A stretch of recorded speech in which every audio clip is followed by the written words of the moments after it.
Welcome into another Red Out podcast. Hope you all had a nice Thanksgiving break, and now you're over your tryptophan. So we're going to talk some WKU sports and do the social media thing and like, share, and subscribe. And we appreciate all your support. So buckle in. Here we go. Hey, how about them tops, son? All day, SEC boys. SEC, they supposed to be SEC.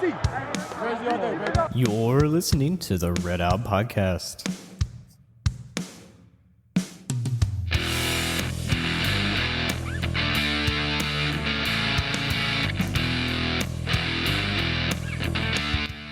I am not ashamed to admit in the past, I've needed a therapist. We all need someone, and it's a strong person who can admit it. I talked to my doctor, who referred me to a therapist, and I really didn't have much say as to who the therapist was. But with this episode's sponsor, BetterHelp, you do. You can filter out who you would like to talk to, age, gender, religion, and more to pair you with the person who works best for you. And if the person isn't exactly who you were wanting, you're not stuck. You can switch counselors. BetterHelp strives to offer affordable, professional, and accessible online therapy. So go to betterhelp.com/redout today to save 10%. By doing this, you not only support us, you can work toward a brighter, healthier you. Thank you to BetterHelp for sponsoring this episode. Yes, thank you to BetterHelp. We appreciate your support. And if you'd like to support the podcast, you can go to betterhelp.com/redout. And you not only save yourself 10% on the first month, but you also help us out as well. So if you would, go to them. And you can always do the YouTube and social media pleasantries by like, sharing, and subscribing. It'll help us out. It'll help fight the YouTube demonetization, which we've kind of gotten smacked a little bit with that. But your support always helps. Yeah, it's just to go to behind the scenes a little bit. Numbers have just dropped some, so don't want to, freak anybody out. But, it's just one of those things. It's just on YouTube, though. It's not any other podcasting stuff. So, but anyway, Matt, did you have a good Thanksgiving, bud? I did, man. It was good catching up with family. My sister was back in town. It was nice. So Cool. What about you, buddy? What'd y'all do? Yeah. I had a what I would describe as a redneck Christmas vacation style Thanksgiving. Well, the reason I say that is like my mother and brother had a civil discussion over where it should be to start off with. And civil discussion. Yes. My brother's got a newborn, and they literally live like a minute away from each other. So it doesn't matter to me. It was just easier for the baby just to have him at home instead of at grandma's house. So it's like, I don't care. Y'all just tell me where. And so literally we pulled in. Of course, we got there early because, as you know, and our listeners know, when you have kids, there is no set time to leave for things.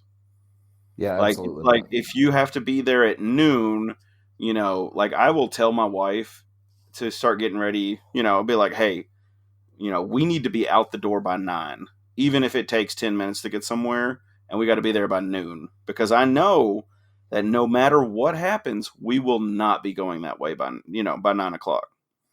So we got down there, a little early from when we said we're going to eat, but I thought, it'd be a good time for my daughter Abby to see her cousin Noah. And as soon as we walk in the door, my brother was like, he's on the phone. He's like, what's going on? Where's he at? Blah, blah, blah. And I'm thinking, what is going on? And so he runs out the door. So I asked his wife, I was like, what's going on? She's like, we got a poacher.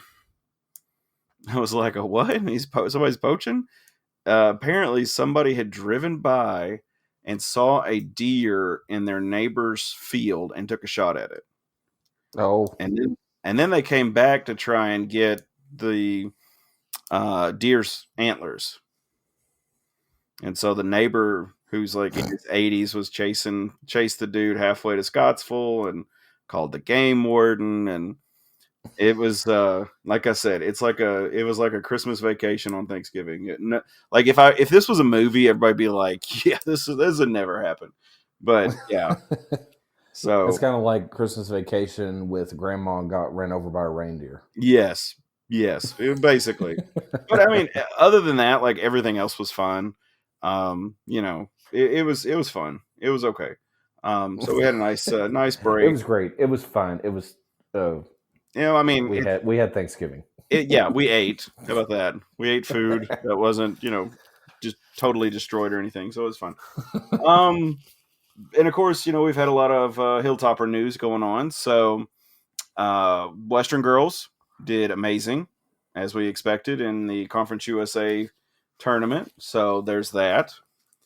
We won that tournament, right? Yes. Yeah, we won. Well, I assumed we did, but I didn't want to assume.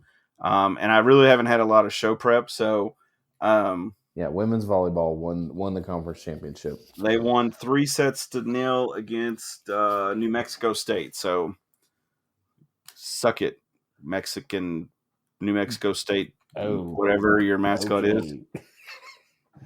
David, be careful. People might get offended. What is their mascot? They're the Lobos. I was going to say the Hokies, but okay.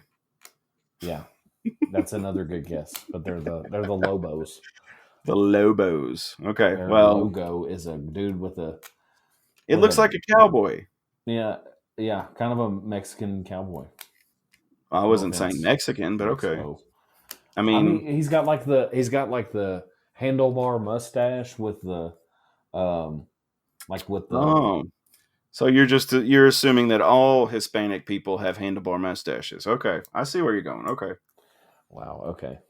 Well, you're the one that said congratulations, Mexico, to start with. Okay, so I mean, if we're. I know that they're two separate places. Obviously, New Mexico is new, so there's that. And Mexico is old. Right. There's a geography lesson for the week. If anybody has been listening for any amount of time, they know that I have no idea about like cities or anything like that, unless I've studied it. Like, because I believe I had this discussion with a listener about Tijuana and what was the one right across from El Paso? Is that Tijuana or is that the? I don't even remember now. I've completely forgotten. Is it Juarez? Maybe it is Juarez. I don't remember. I know there's one right across from El Paso. So, but anyway, we're talking volleyball. So, Western, obviously, winning Conference USA is going into the NCAA tournament starting Friday, December 1st. We'll be down in Knoxville, and our first round opponent is Coastal Carolina. Oh, and yeah. then later that day, I'll put this in our show notes just so we have it. But later that day, we will play the winner of Tennessee versus High Point. Tennessee is, I'm assuming, number 12 in the nation. Yeah, they're a 3 seed in that region. So they're okay. So, I'm sorry. We will play them on Saturday. I misread that. Tennessee will play High Point at 5:30. So, okay, makes more sense. And then, of course, Western will play the winner of that match on Saturday. And, of course, if you're down that way or if you're traveling with the team or traveling and wanting to follow the team, you can purchase tickets through the Tennessee Athletics. All seating is general admission, and tickets start at $5 for a match. Parking is free. So, congratulations on that. Looks like Coastal Carolina will leads the series against Western 1-0. The last meeting was when we played them in Richmond, Virginia in 1995, and we lost 3-1. Oh Lord. Okay. Well, so I was in second or third grade then, I think. Second or third grade, man. Dang, I was kindergarten. Well, I've got a couple years on you, so. Oh, that's true. I'm born in 87, so. You're old. I am old. I've got the gray hair to prove it. But yes, so volleyball's doing really well. Matt, what are your thoughts about volleyball so far? Yeah, well, first of all, I feel like just in general this episode, I wanted to make sure that we highlight some of these other sports because volleyball is one that people are really starting to care about. Western volleyball has had multiple matches with thousands of people. in attendance. And, when we had the NCAA tournament, I think we had like 5,500 people in Diddle, which was incredible. And it was loud in there and it was awesome. And so I think people care about volleyball. The second thing is that they showed a lot of grit in the Conference USA Championship. They were honestly like they swept Jacksonville State, who was the 8th seed, no problem. It wasn't that interesting, to be honest. But UTEP is a quality team, probably one of the bigger threats to upset us, and they nearly did. WKU started out up 2-0, played okay in those first 2 sets, but the next 2 sets were absolutely terrible. I mean, they couldn't serve the ball almost. It was just rough, and it was about as bad as they could possibly play. And then they come out in the 5th set, and you're like, oh my gosh, all the momentum's with UTEP. They're really going to have to buckle down, and they just absolutely smashed them in the 2nd set. I think it was at one point it was like 13-2 or something, and they go to 15, and so it ended up that they just completely they made a huge statement to me like, hey, we're still the big dog, and we can turn it on when we need to. And they just absolutely just mowed through UTEP. I think UTEP got the first point, and then WKU got the next like 10, and it was over. And so it was really impressive. And then against New Mexico State, they battled some, but it was a 3-0 sweep, and it's just nice to see Travis Hudson continuing to just build his legacy even more. And I'm really excited for this year because honestly, they've redone the seeding so that WKU is actually a 6th seed. It's almost like kind of like the men's tournament or women's tournament or whatever in basketball, where you have people that are seeded. In this case, it's down to 8. So in each bracket, they're seeded down to 8, and Western is a 6th seed. So they play Tennessee, who's a 3 seed, and it's more like a 3-6 matchup in the round of 32, like it should be. Before, they only had the top 16 seeds seeded, and those are the ones that hosted. And then you had like kind of a crapshoot of who else was in each region, and sometimes it wasn't very fair. And so I think Western got seeded correctly. We were number 21 in the country. We got a 6th seed. That's about right. That's exactly right if we were number 21 in the country. And so Tennessee, I think, is also a team that we could possibly take advantage of. I also think that the volleyball team this year has some size, which is nice. We haven't had a ton of size, and we actually have a few girls that are much taller than some and can actually be effective, much taller and effective than some of the other teams that we've had. And so I'm really excited to see how they do. They may, they may lose first round. I don't know. But Coastal Carolina is a solid opponent. I mean, they have the Sun Belt Player of the Year. Apparently, Devin, I doubt you noticed this, but the Sun Belt actually had 4 teams in volleyball in the tournament. Yeah, so that shocked me. But Coastal's one of them. And so really strong volleyball conference this year. And Coastal happened to be one of the teams. And, they have the Player of the Year, and she's the Conference Player of the Year and the Offensive Player of the Year both. So really good player and pretty good, really good team. But Western should probably handle Coastal Carolina. And then Tennessee, I view it as obviously Tennessee's the favorite, but Western has had plenty of times that they've shown that they can hang with anyone in the nation. And I'm interested to see how they do against Tennessee. And I feel like it's as good of a year as any that they could actually make it to the Sweet 16 and maybe try to make new school history and go farther than the Sweet 16. So I think it's super exciting.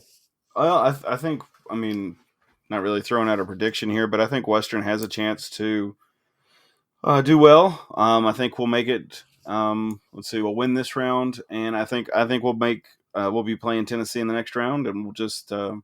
I'm hoping for an upset. I'd love to see Western make it to the Sweet 16. and definitely cause some. Oh, come on now. Don't do that. There we go. Cause some emotional damage with Tennessee. So, it would be really awesome. And then, the girls could come back and go. That played a lot longer than I thought it would.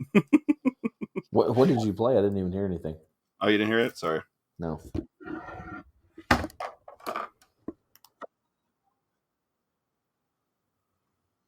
Did it play? You really didn't hear it that time either? Wow. I didn't hear anything, man. It's just silence.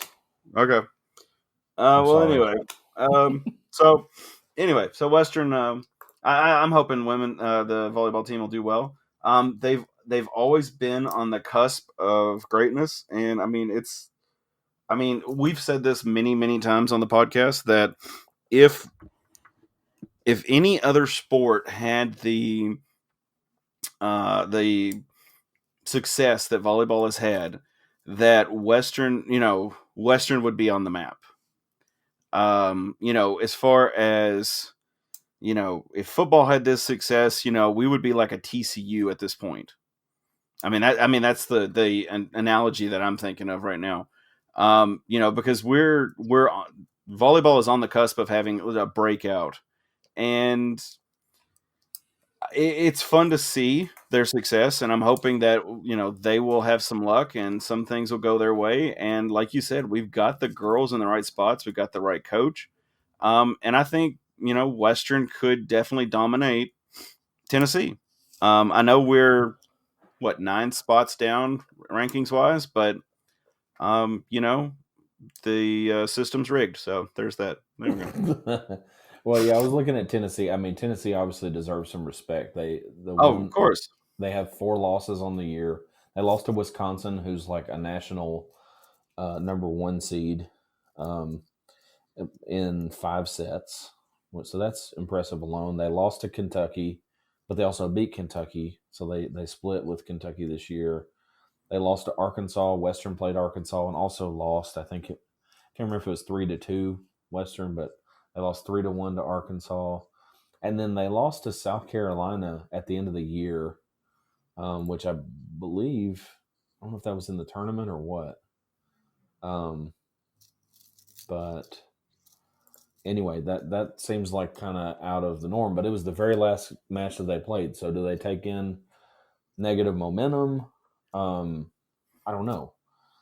But I'm interested to see how it all shakes out. And I just hope people tune in and pay attention. It's Friday at 3:30 Central. And if the Tops win, then Saturday. And the games will be on ESPN Plus. And so you should be able to watch them if you have that subscription. So check out the Lady Tops. Yeah, definitely support them. If you're in the area, go down there and go watch the game. Like I was talking about earlier, you can get the tickets through the Tennessee Athletics, $5 per match. That's amazing. And you go support the Tops. Knoxville is not really that far away. You could have a mini vacation. Go down Friday afternoon. Take off early from work because it's December. Nobody cares or something. Yeah, Dollywood, whatever. There's a couple museums down there or aquariums and crap. So you go down there and look at some fish afterward, and there's whatever. A zoo. It's like, whatever, bro. Just go. Have some fun with the fish, Devin, bro. That really, if somebody was on the fence, you got them. Hey, I'm a really good citizen. What can I say? Oh gosh. All right, so women's basketball. I know this is always your jam, so I will let you take it away. Yeah, so I don't know when the last time we talked about it was, but when's the last time? 2 weeks ago? Yeah, I think we talked about women's basketball. All right, so when we were broadcasting, Vanderbilt was we were playing Vanderbilt like while we were on the air. At the end of the podcast, and Western did end up losing to Vanderbilt 74-77. So they only lost by 3. They were utterly dominated on the boards and still found a way to hang in at Vanderbilt. Vanderbilt at the time was undefeated. I think they may have lost one or two, but still a solid Vanderbilt team that probably should be at least an NIT team, if not an NCAA tournament team. So they're much improved. They haven't been great the last few years, but they're much better. WKU went to Miami of Ohio. Looked like utter crap in the first half. I mean, I think they scored like 12 points or something. I mean, it was god awful. It was like one of the worst games you could possibly imagine. Western scored 5 in the first quarter, 7 in the second. They were down 20-12. They outscored Miami of Ohio 39-11 in the third quarter. Keep in mind that's 10 minutes. They scored 39 in 10 minutes. Outscored them 28 in that quarter, and then they went even with them 12-12 in the fourth. So they utterly dominated Miami of Ohio basically in the third quarter, and everything else was pretty even. But Miami of Ohio is not a very good team. Western turned it on when they needed to, and got it done. And then they played Bucknell at Diddle. This was a game that they pretty much controlled the whole time, and Bucknell is okay, but not elite. And I was okay with that performance. I think it revealed that Western still needs to work on developing a bench a little bit. When the starters go out, they definitely struggle. And then WKU went down to the Gulf Coast Showcase and had a decent performance against Kansas State. Kansas State is ranked, and I believe they may have won the Gulf Coast. Well, actually, I think Iowa may have, but I believe they made the championship game of the Gulf Coast Showcase, and Western lost by 16 to them. So it was respectable. It wasn't like they got blown out, and they held their own and they fought. You know, when you get down against a better team, you look to see, does this team have some fight? Do they have some grit? They showed something that, you know, hey, we can hang around and possibly be in a few of these games. Then they played Vermont, which was a pretty impressive performance, 62-50. They pretty well controlled that game for the most part. And Vermont is a pretty decent mid-major type of team. They have looks like they're going to be pretty decent. Their record isn't incredible, but they've played a tough schedule, and looks like a decent team. And then the mystery, I guess, Purdue-Fort Wayne. WKU is looking great, sitting at 6-2 on the season. And then they play the final game against Purdue-Fort Wayne, and they lose by double digits, and really looked inferior to IPFW the whole time. And so I don't know where we stand with that one. But overall, WKU is at 6-3. I think if anyone was trying to figure out how this team would look, I think if you said we'll be 6-3 after playing a pretty tough schedule, I think you'd have to be okay with that. And I'm excited about this late topper team. I think they're better than expected. I think they have a better chemistry than I thought they would have, losing some players from previous years. And they still have some tough tests here. They play Oregon State in Oregon December 2nd, which is Saturday. And then they play Ball State here in a little bit, in Diddle, Abilene Christian. And then they get Nevada, and then Missouri State. And then West Virginia State's going to be a barn burner. And then we get into Conference USA play. So they've had a tough test, and so far they're sitting at 6-3 ultimately. And they haven't had any really bad losses. The IPFW loss is the last one. That's the only questionable one, but IPFW may be a little better than we think they are. So Lady Tops, one thing I want to say about them real quick is they have some size for the first time in, I think it's 15 years that they've had this size on their team that can actually do something. They've had a few girls like Jasmine Johnson was one that was 6'4", and there were a couple people that were 6'3", maybe 6'4", but they didn't really do anything, and they were minor role players. And nothing against Jasmine, I thought she was great, and some of these other ones, but we actually have like a rotation of centers that are all 6'3" or taller, and it's nice to see some size. And Caitlin Staley's a freshman that she came in her first game and had 6 blocks. We talked about that.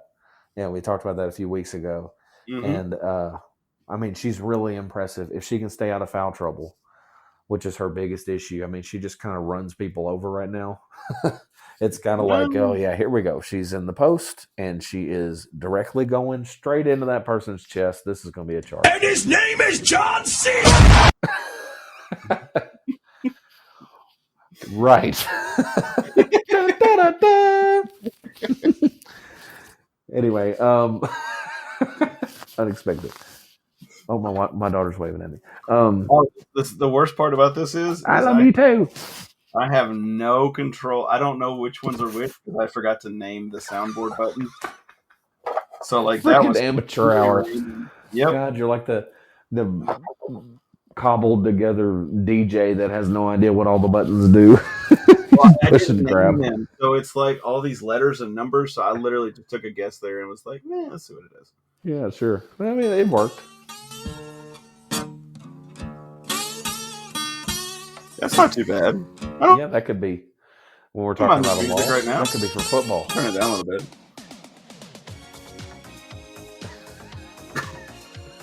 Yeah, that one wasn't very good. But then we can get it back into Emotional damage. Yep, that one comes right back at me. I'm sorry. Yeah, the whole end of the season for me was definitely Stop the cap. Yeah. All these buttons going at once. So yeah, well, I forgot to pause it. That's why I was like, why is it still playing? Anyway, get a hold of yourself, bro. What are you doing? Just you finally fixed the hey, how about them tops at the end of the advertisement, and then then you got this crap. What the heck, man? I know, right? So anyway, lady tops, yeah. I would tell people support the lady tops a little bit. Like nobody's been going to lady topper games, and I understand they haven't been the elite program of the 1980s and 90s, but they actually have a decent team that could actually do something this year, and I'm excited. I think they'll be all right. Well, and I mean, it's kind of like, well, I mean, Western. Sorry, I'm trying to get my notes pulled up here because I do have some. Western. I mean, like you said, Western did. These girls are playing really well. They've beaten some teams. They've lost to other teams. They lost by, like you said, they lost by 3 to Vanderbilt, and they've lost to Kansas State and Purdue Fort Wayne, which that's a whatever. But like some of these others, like these girls are doing good, like you said. So we just need to, just kind of step in and support them. And I mean, they can only get better from here. The more support they get, it's kind of it's a snowball effect. Fans start going to games, girls start doing better. And then girls start doing better, get more fans to games, and then you get more fans to games, they start doing better again. So we can feed into this, and Lady Tops can do really, really well. I don't know, what extent that is going to be because it's very early in the season, and I don't want to make an estimate. But the girls could do really well. But we'll just have to see. I don't know. Let's see. Well, Lady Tops are going to be playing again on Saturday, December 2nd against Oregon State. Yeah, and this is in Oregon. So if you care, you'll be in Corvallis on Saturday. If you're a real fan, you will go to the game. Yeah, you attend real all fan games if you are a Lady Topper fan. For those of you who don't know, there was a self-appointed Western idiot who said that if you're not a fan if you don't go. Do what? Self-appointed idiot. That's his Yeah, official title. yeah. That's his official title. I think everybody voted on the idiot part, but he was self-appointed. Just stick to chicken, goofball. So the game is going to be at 9 p.m. Eastern time, so that's 8 p.m. Central, and it's in Oregon. I don't see any televising, so I don't know if it's going to be on ESPN or if it will be on.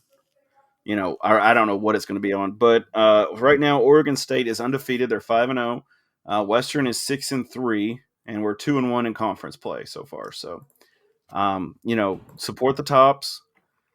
If you can't go, shout it out on social media. Hey, I'm watching y'all. You're doing good. Keep it up, ladies. Whatever. And they'll see the support after the game. They'll see the support before the game. So insincere, Devin. I Hey, really have ladies, no shout idea, out like, to you. Well, I support you. That was my Stephen Hawking voice. So, Oh, God. You mean so much to me. We Lady love you. Toppers, you are the best players in the world. So, and then of course, Lady Tops are going to be playing Ball State on the 10th, which we'll talk about that next week. We'll be back next week for that. We promise. The 10th is a Sunday, so we should have plenty of time. And then we got Abilene Christian on the 18th. So this will be a fun non-con coming in. Like you said, we got Missouri State and West Virginia State. Yep. Do they bring their own stuff with them? Do they bring their own moonshine when they come over? I hope so. I'd like to take a sip after this long First Medicare off, season. no, you do not. No. No, you don't do that. Nope. Okay. Yep, you don't drink that stuff because it will put hair on your chest. Lots and lots of hair, and it will burn all the way down till it hits the bottom. Okay. I just have experiences with it, and they're not good experiences, so I'll just leave that there. Okay. Well, thank you for your input. Thank you for your vote of encouragement. So as we're recording our normal time ish, we would be right before the Western playing Campbellsville exhibition / game. But we're recording a little earlier so we can watch this game and have some notes on it for next week. Because Matt, we're true fans, right, Devin? Of course. Right. So what are your thoughts up to this game? And then we'll talk about the game coming up. How about that? Well, okay. So last we spoke, we were just coming off of Murray State. Western had just beaten Murray State. We were kind of on the Steve Lutz high of like, oh my gosh, we just beat Murray for the first time in 40 years at Murray, which was an incredible win. And it doesn't sound as fun, though. I'm sorry. Yeah, I mean, it's Murray, right? We should just beat them. But apparently it's quite difficult to play at Murray. Maybe because of the home cooking. But anyway, which, by the way, that Cheaters. officiating was terrible. Cheaters. Yep. Rules. So we played, last we spoke, we played Kentucky State, obviously at Western. I saw the last 15 minutes of game action there. That was a saga, by the way. If you want to hear it, I probably don't need to take the whole time to explain it, but it was it was pretty funny.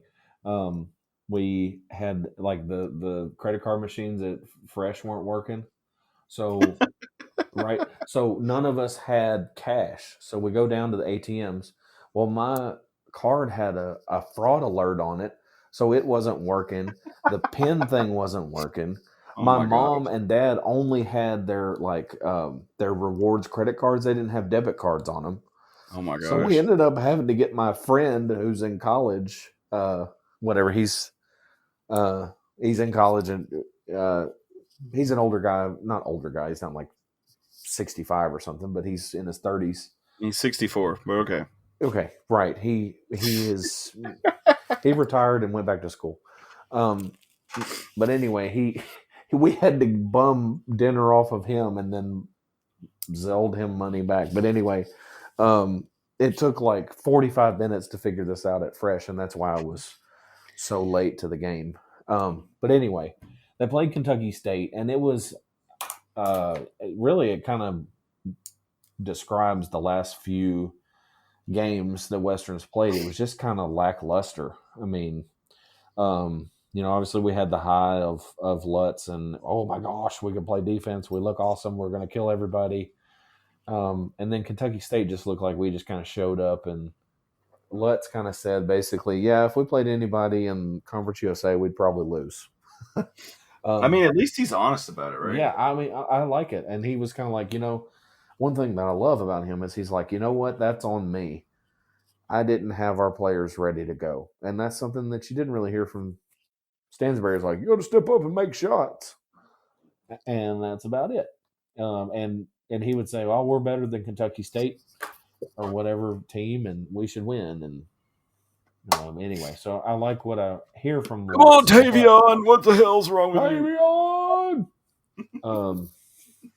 Anyway, so then we go from Kentucky State. It wasn't very impressive, but it's kind of like, okay, it's not time to panic. It's not that big of a deal. Well, no, I mean, you still beat them by 20, so yeah. Right, and you took care of business. It wasn't even close. It never got close, whatever. It was close in the first half, actually. They were making some shots and stuff. But anyway, you win by 20 and we move on. Then we go to the Northern Classic, which was in Laval, Quebec, Canada. And we played Bowling Green State. And, there's no TV, so it's kind of hard to know really what they did. But from reports and just looking at statistics and stuff, WKU is now officially really struggling to shoot. I mean, obviously, against Murray, we snapped was it Murray that we snapped the 3-point streak? No, it was Wichita State. It was the one. Yeah, I was gonna say I knew it was the one before. Yeah, my bad. So anyway, we already snapped the 3-point shooting streak, and then they have just been really rough in basically that one category, and it's kept us from being elite, especially in the second half. Bowling Green, each one of these games we had leads and decent leads in, and Bowling Green ended up winning by 7, and it's a nice win and everything, but there's something, they've kind of hit that early season funk, like right after that initial getting out of the gate, they look great.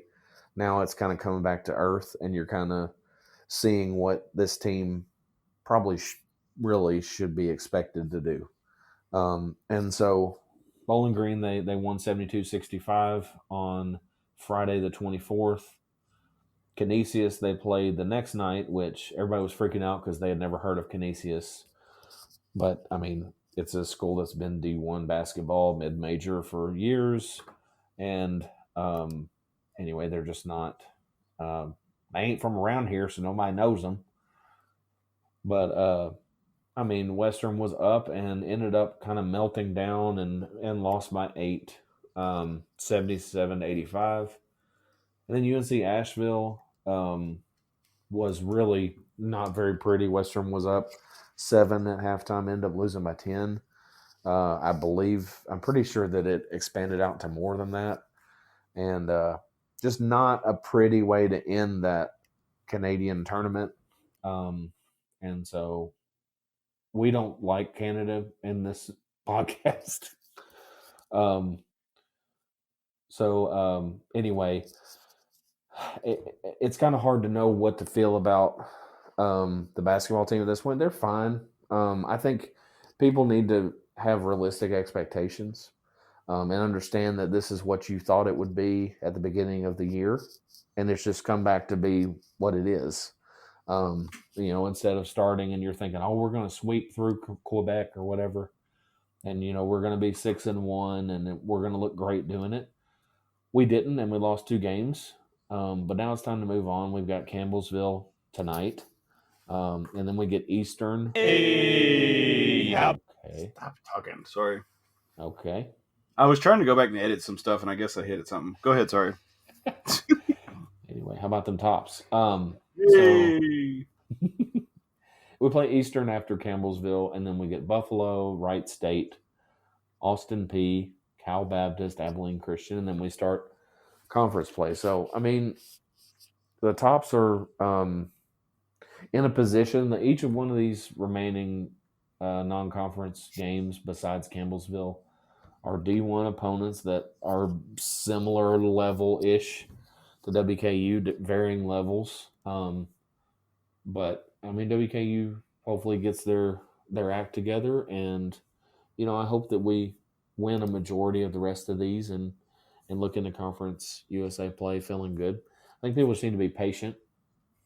I think everybody kind of came in like, if we can get, above 500, we'll be okay in year one with Lutz. I think surely we're on pace to do that or more. And honestly, if they pull it together a little bit and hit some shots at all, figure out how to shoot from outside, there's a lot of potential. Yeah. Think, I think so too. Of course, everybody, what kills me is you have two types of fans.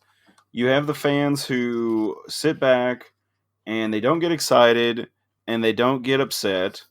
But if you get excited or upset, they start freaking out at you.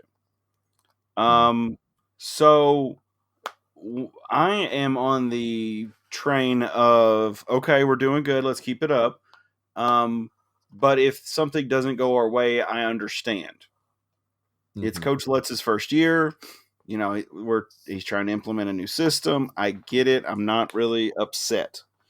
But at the same point, I think if you are that fan who just wants to complain about other fans complaining, then you need to just chill. And I think the fans who are complaining need to just calm down and realize that this is his first year and accept that we're in a rebuilding year. I mean, you cannot expect too much out of a first-year coach to come in and win the conference and go to the Elite Eight and then NCAA tournament and do all this crazy stuff. Like, that's not going to happen. So just chill out. Let's everybody just relax. Right. I think we possibly could do really well. Like you said, but I'm not drinking the Kool-Aid. I'm going to sit back. I'm going to be calm. I'm going to watch this out, and we'll see how it ends up. By the time we hit, Liberty in January, I'm expecting a winning season. I don't think that's a ridiculous. Yeah. I don't think that's a Especially with ridiculous ask. There's no Kentucky, Louisville. Louisville actually we should have on the schedule.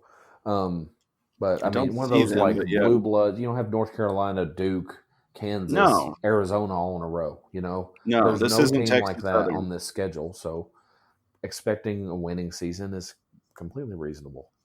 I mean, at least 500. I mean, if go ahead, man. No, you're good. I was just gonna say, if we are not in the top 5 of the conference by tournament time, I would be a little concerned. If we get derailed and we're in the bottom half, I might be a little concerned because I would think that his system would be able to be implemented by that point. Right. I mean, I feel like we should know what we're doing. What I am concerned about is that Murray is the Houston Christian to basketball. Do you get my analogy? Houston Christian to basketball. Yes. So in football, that's the peak. So that yes. So in football, So in football this season, we played South Florida. We won 41-24. We played Houston Christian. It was 52-22. And I think everybody was like, "Yeah, Conference USA championship, baby. You new kids ain't got a chance. We're gonna thump you." And then it just went to shit. And I'm sorry for the language, but that's what had happened. Poopy. It was bad.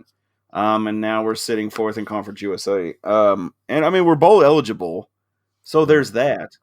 But that's going into football here in just a second. Let's just transition. I mean, might as well. Yeah, I mean, go basketball. We'll see what happens. My thought, just to wrap up what I was going to say there, if we get close to 20, like if it's 18, 19, 20 wins or anything above that in basketball, like I'm good for this year. It's okay. You revamped the roster. You kept a few players. You lost Davion McKnight. Like there's a lot of reasons that this thing could go wrong. And if he does anything to the tune of winning season, 20 wins or more, you got to be thrilled. And if he does anything close to go to the NCAA tournament, you have to feel like, okay, this might be the guy. This guy's going to get us there within the next few years. So, Yeah. Football. So yeah, I was going to say, so one more thing and then we'll wrap it up. Do Yeah. you crank up your expectation next year? For basketball? Yes. I think, I think you have to expect WKU to be right back in the thick of the conference, especially because it's been at least somewhat gutted. I think, like honestly, Liberty is a legit program that, frankly, looks like, they may. I can't remember if they're getting votes in the polls right now in basketball, and It's rigged. Sorry. yeah, they are. That's it. But quality program. Jacksonville State's really struggling with Ray Harper. I honestly wish that he would be doing a little better, but it is what it is with him. Sam Houston quality program. New Mexico State's rebuilding right now. UTEP has been stagnant, but maybe improving in the right direction. FIU, you never know, but I really like their coach. You're bringing in Kennesaw State next year. You've got Middle, who honestly seems to be stagnating. So you should be. La Tech is probably rebuilding. So yeah, you add in Kennesaw State next year, who is a solid program, by the way. They've been competing really competitively in the ASUN, I believe, and they were rivals with Liberty. It was them or Liberty basically every year the last few years. Yeah. So anyway, so to answer your question, sorry. Yeah, I think you got to expect that Western's going to be right there, and if they don't win it, it better be like they close. were right there, and they were just better teams. Yes, I agree. So football. Let's slide over here into football. Yes. So it's been a rough ride. That's the best way to put it. We've come a long way with football. And the season's over. And just to kind of recap the season, we lost to Ohio State. Right? Do what? Regular season's over, right? Yes. Bowl game. We have a bowl game we can go to. In conference wise, we beat MTSU, La Tech, UTEP, Sam Houston, and FIU, losing to New Mexico State, Liberty, Jacksonville State, and that's it. For whatever reason, I was fixing to say Troy, but I'm like, they're not in our conference. That's right. But I can't stand Troy. God, I hate those guys. Anyway, freaking Troy. Can't stand them. I have not liked that team in over 20 years. But anyway, since we played them when I was at Western. But anyway, they're just a bunch of cocky dudes who shouldn't be cocky. Your campus is in the middle of a trailer park. Chill out. Anyway, sorry. Their still fans were pissed funny, about that game. by the way. I thought their fans were hilarious. Do what? Their fans were pretty funny. Yeah, at least I'm pretty sure that was the game that they did the "We Salute You."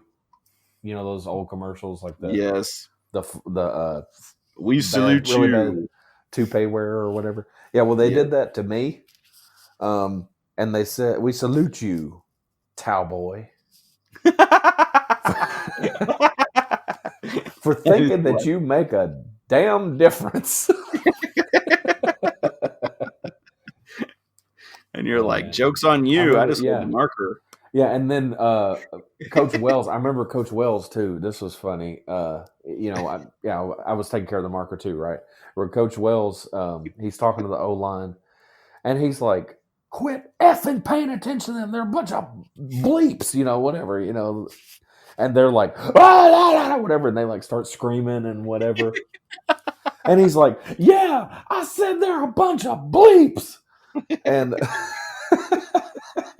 everybody started laughing and stuff. And he looked straight at him. He's like, yeah, whatever. And then he just went back to work. But old Coach Wells, man, that was God, Coach Wells is the best. He really hilarious. was. But their fans were awesome anyway. Yes. Well, I mean, even talking about Coach Wells, he was so funny. I always liked it when like the chaplain would come to practice. Do you remember those days? Like if he knew the chaplain was there. Coach Wells is a very loud, very limited vocabulary. It usually consisted of 4-letter words. Coach. But whenever if he knew the chaplain was there, the team chaplain, he would just be like, "Dad gummit! Gosh darn it!" And you'd just be like, he'd be like, "Fudge!" And you'd be like, "What is this PG movie crap we're living in right now?" And then Wells is not scary without his wordy dirds. No, well, I mean, even just it was just funny because it took me like a couple practices before I figured out. Oh, the chaplain's here.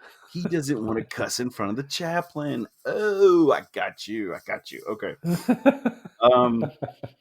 Speaking of Coach Wells, were you there for the fake fight? I think so. Between him and Coach Mathis? Yes.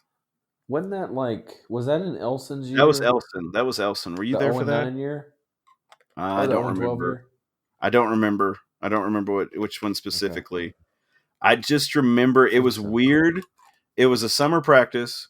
And it was weird just because the way they did it. Because those two had been mouthing back and forth, and it was the first couple times you're like, what are they doing? Why are they yelling at each other? And Mathis, would be like, hey, tell your guys to quit frickin' holding, and with other words. But right. And Wells would be like, why don't you just mind your business and worry about your own guys? And then, it would be back and forth. And then they were doing an offensive drill, red zone offensive drill, and they just kept mouthing. And one of them said, are you going to do something about it? And they started running at each other. And you remember Coach Mathis. Oh yeah. Coach Eric Mathis. He's coaching somewhere right now, but I don't remember where, but he was he was over 6 foot, over 300 pounds, the biggest guy I had ever seen in my entire life to that point. And then of course Coach Wells, he's like 6'1", 6'2" ish. And I think at that time he weighed maybe 240 ish. So he's not a big guy, but he was still good shape. Yeah, he's not tiny either. Yeah. No. Yeah, he was a good shape, muscular guy. And they're running at each other, and they're hitting ribs. They're not hitting in the face or nothing. And if I remember right, I don't remember who, but somebody grabbed, I think Wells' shorts, and so his boxers were hanging out or something. But it's it's one of those where the O-line went and grabbed Wells, and the D-line's jumping in trying to grab Mathis off of him, and you're just like, what the hell is going on? And of course, then Elson's like, circle up, everybody's doing up downs. This is bullshit. Blah blah blah blah blah. And you're like, why are they doing up downs? The coaches were fighting. What the? And then of course, then he blows the whistle and he's like, gotcha. And we're all like, yeah, okay, yep, you got it. Okay. Good job. But we're going back to football season after that detour.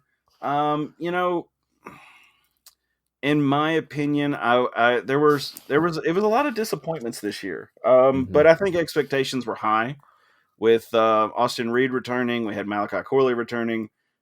We had a carousel of running backs returning. And I mean, is it the guy's fault? No, not 100%. It's not Helton's fault 100%.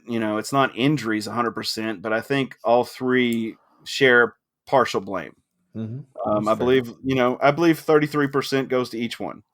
There were games where the defense didn't perform as well. There was games where the offense didn't perform as well. There were games where specifically certain people didn't perform well. And there were games where coaches did not coach well. Now, that happens. You have got to adjust. You've got to make the proper adjustments. You've got to be able to handle things. You have to make the halftime adjustments. You have to do things on the fly sometimes. And I think I don't know if that's what we were lacking. I don't know if it was, we've got so many grad transfers, or not grad transfers, but transfers in general. There's a lot of factors that played into this season that I just don't understand what played into it. With that said, I would not be surprised, and from what I've heard from sources, that a Helton is going to go to Houston.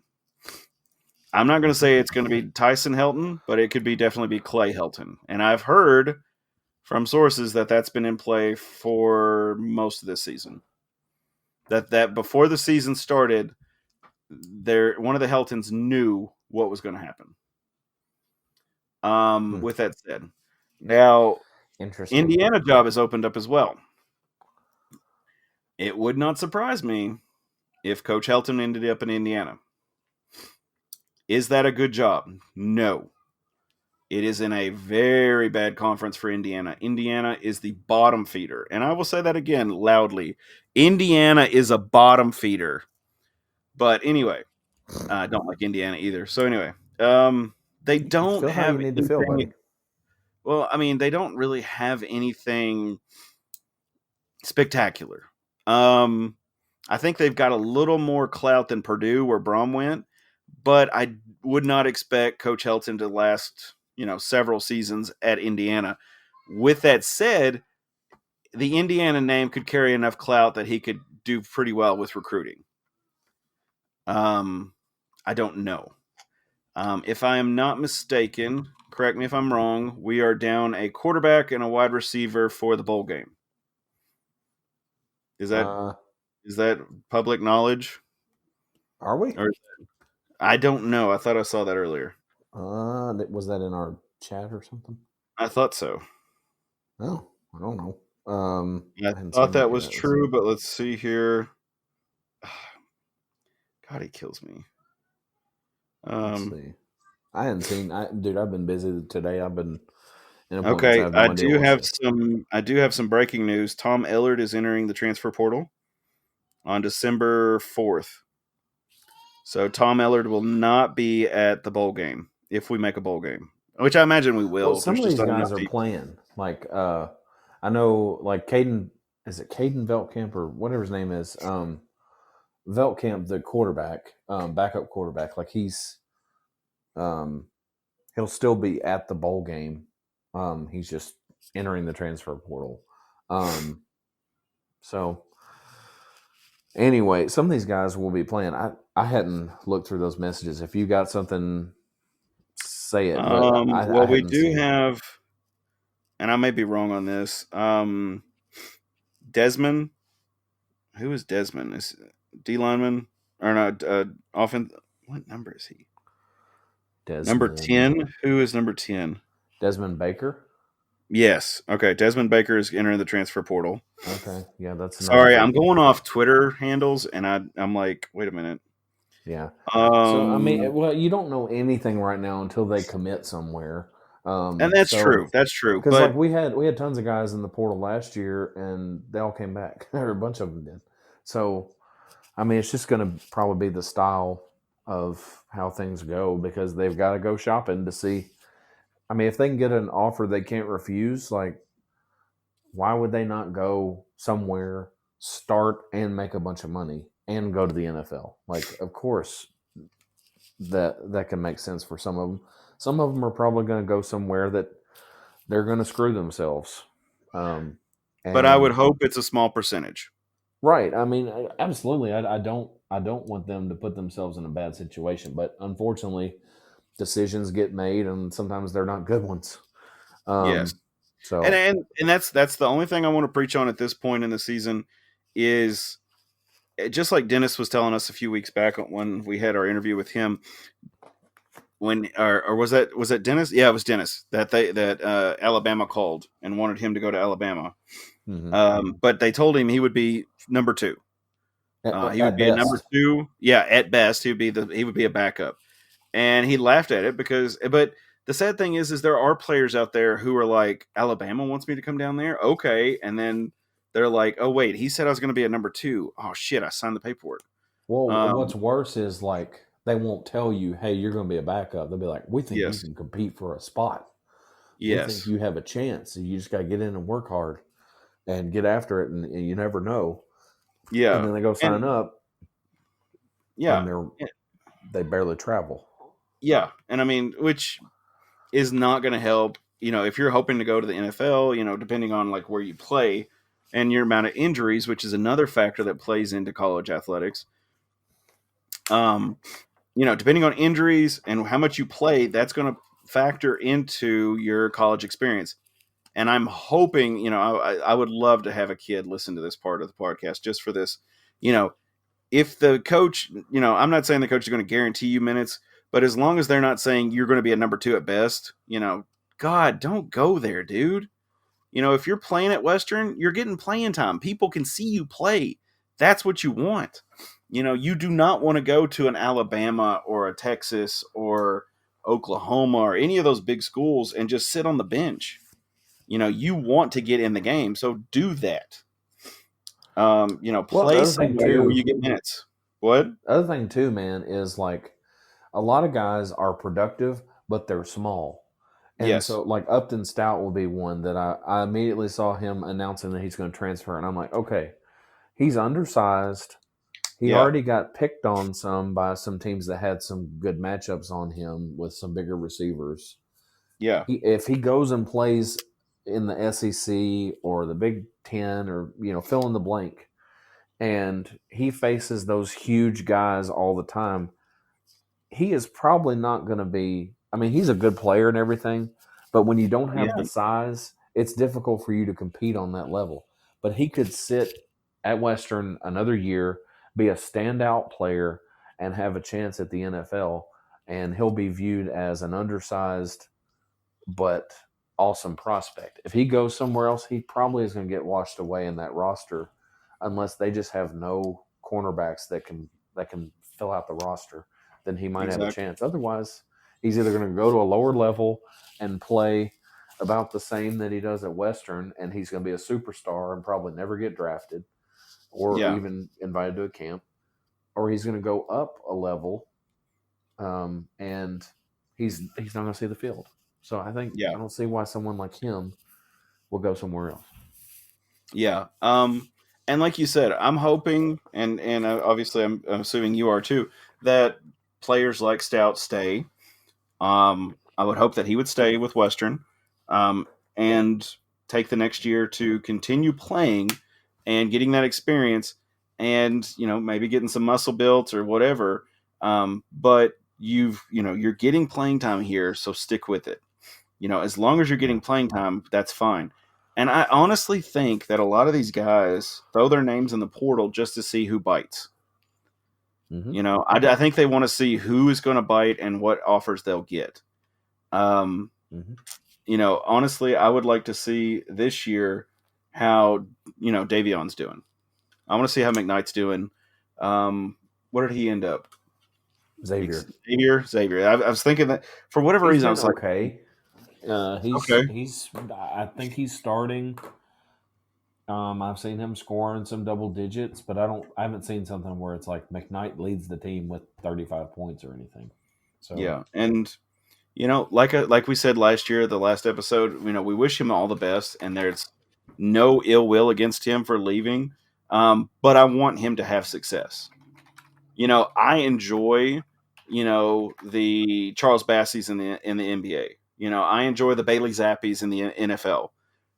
Those success stories, to me, attribute to their talent first off, but also their time at Western, because it's giving Western free publicity, kind of like we are. But they obviously have a bigger platform to do that. Bailey Zappi, Western Kentucky University. You're like, oh, cool. Whereas, if you go somewhere else, and we've got the stories of players who have transferred who have not done anything. And honestly, I feel sorry for them. That's my first emotion. That's it's not spite or anything like that. I want to make that clear.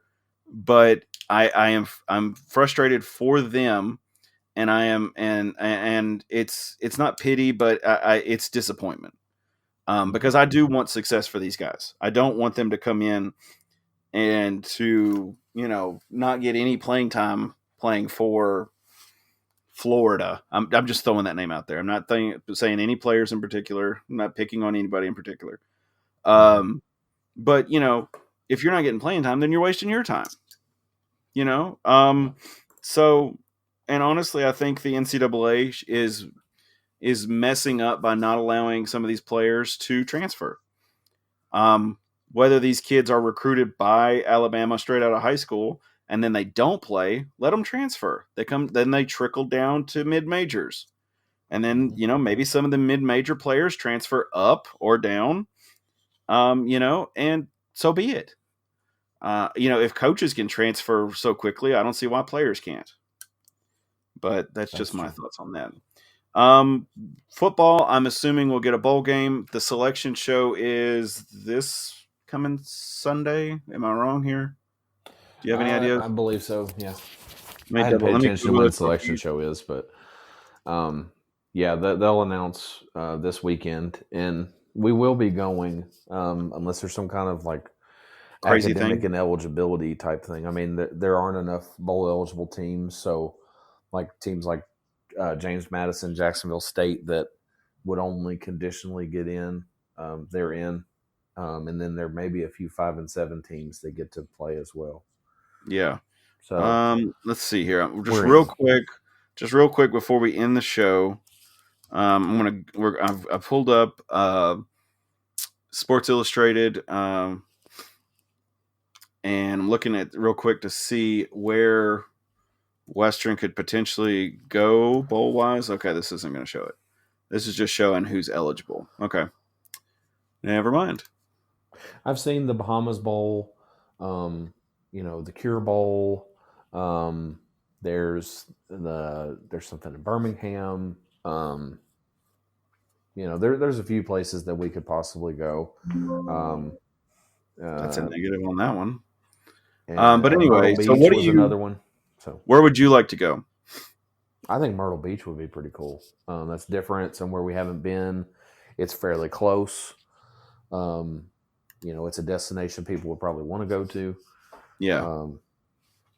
So I think that's maybe the ideal spot of the choices that I know of. Charlotte is different and fairly close. So, I mean, in my opinion, I would prefer that it's somewhere close enough that people can travel. I think like you go to the New Mexico Bowl. Who the heck is going to be able to go do that and want to go to freaking New Mexico? Real fans. Yeah, real fans. True. Yeah. I'm sorry. But for us fair weather fans that have families. Yeah. And personalities.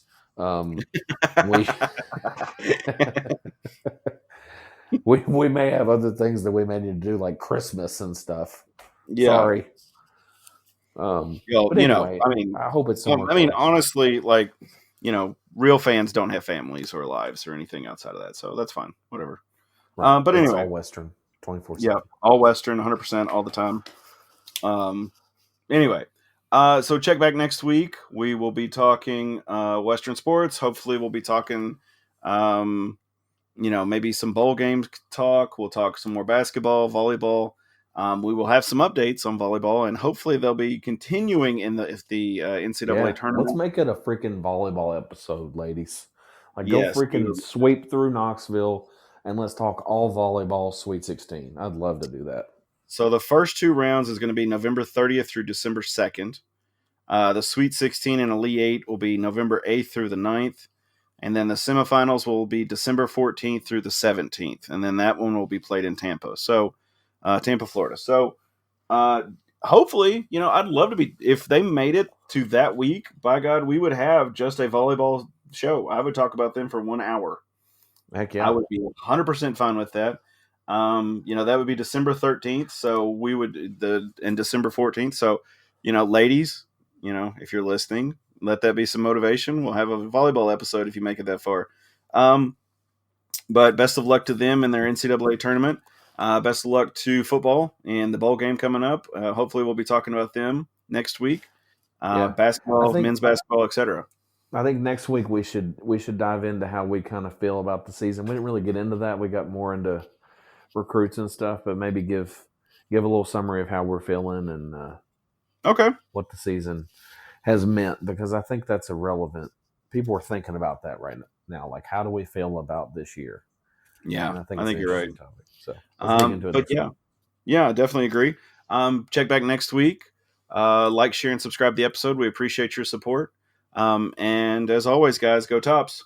Go Tops. Stop posting about ballers. I'm tired of seeing it. My friends on TikTok. Different button.